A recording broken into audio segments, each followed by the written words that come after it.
Morning, students. Today we will discuss the organ which is responsible for hearing as well as equilibrium, that is, the ear. Ear is divided into three parts: outer, middle, and inner ear. Today we will study about this structure in detail. The external ear.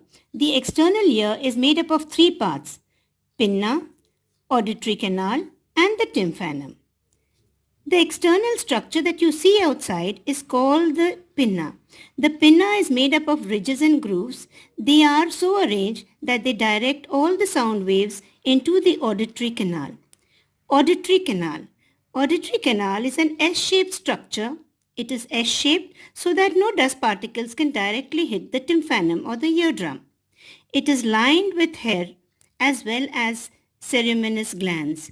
The hair prevent the dust particles from entering inside and also prevent any type of insects from coming in.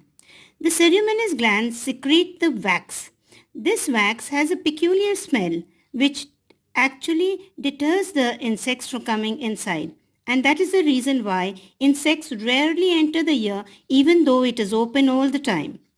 Tympanum or the tympanic membrane, also known as the eardrum. It is a flap-like structure lying at the end of the auditory canal. It is the structure which actually passes the sound waves from the external ear to the internal ear. After that comes the middle ear. The middle ear is made up of the ear ossicles, basically three bones: malleus, incus, and stapes. Malleus, incus, and stapes. The malleus is connected to the tympanum or the tympanic membrane at one side, and the stapes to the oval window, also known as fenestra ovalis. It is an aperture which opens into the inner ear. Lying just below the oval window is the round window, also known as fenestra rotunda, opening into the inner ear. There is another opening over here, which is a tube which is known as the eustration tube, which connects the middle ear to the pharynx. The main aim of this tube is to maintain the pressure on either sides of the eardrum. Under normal conditions, the eustration tube is closed, but whenever there is a change in pressure, it opens to equalize the pressure on either sides of the eardrum. The internal ear is also known as the membranous labyrinth, which is fitted into a similar shaped structure called the bony labyrinth. It consists of three parts: the semicircular canal, the cochlea, and the vestibule. The internal structure is a little complicated, and to understand this, please listen to what I am saying very carefully. Suppose we open the cochlea. It will look something like this. It's a rounded structure, but if we open it, it will look like this. This is the bony labyrinth. This one is the bony labyrinth. And this is the membranous labyrinth. Between the bony labyrinth and the membranous labyrinth, there is a space which is filled with a fluid. This fluid is known as perilymph.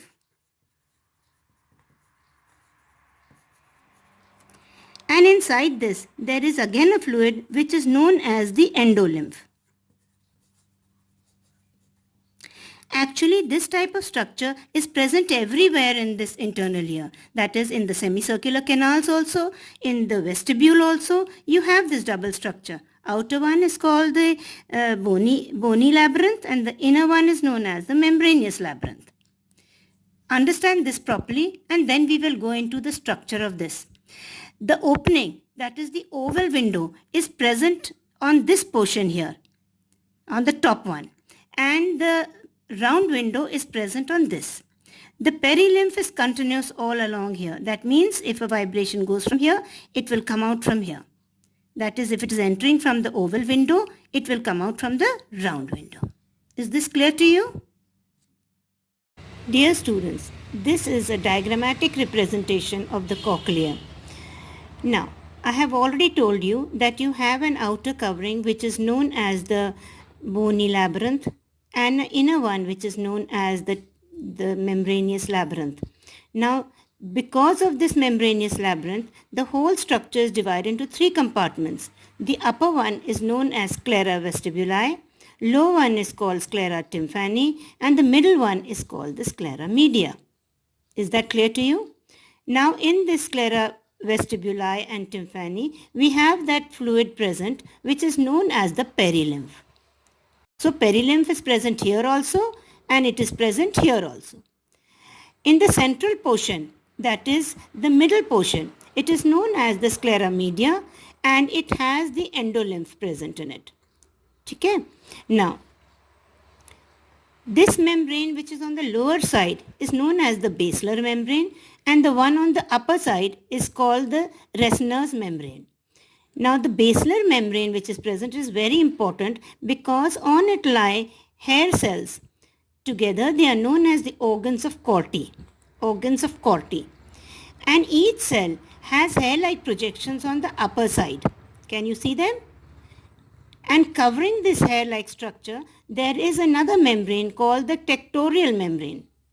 This is a very important membrane because it is the structure which helps in hearing. Whenever the sound waves are produced and they come and they bring about a change in this area or even this area, it brings about a vibration. Because of this vibration, the waves that are produced, the hair press against the tectorial membrane and this tectorial membrane then sends impulses to the brain and sound is heard. Dear students, I hope you have understood the structure of the cochlea well. Now we move on to the next part, that is the vestibule. This is the vestibule. The vestibule is made up of two parts, utriculus and sacculus. Now this is responsible for static equilibrium, that is when a person is at rest. For example, you are sitting in a car and you suddenly apply brake. Then you will move in the forward direction. This is static equilibrium. That is, you were at rest and now there is that movement.